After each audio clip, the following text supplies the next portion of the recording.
వినుకొండ పట్టణంలో కోటి యాదవ్ గెస్ట్ హౌస్లో చదరంగం సినిమా షూటింగ్ ఉదయం 8:30 ప్రారంభమైంది.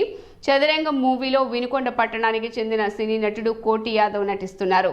సినీ షూటింగ్లోని కొన్ని దృశ్యాలను చిత్రీకరించారు. షూటింగ్ సమయంలో వీక్షించేందుకు పట్టణ ప్రజలు ఆసక్తిగా తిలకించారు.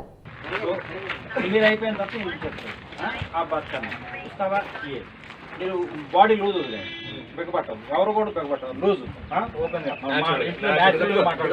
Okay. Question 3 hero ready, camera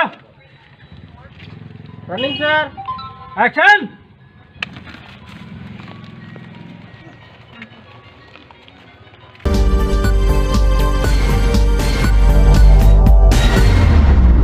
మరింత తాజా సమాచారం కోసం చూస్తూనే ఉండండి JNI టుడే. సబ్స్క్రైబ్ చేయండి, లైక్ చేయండి.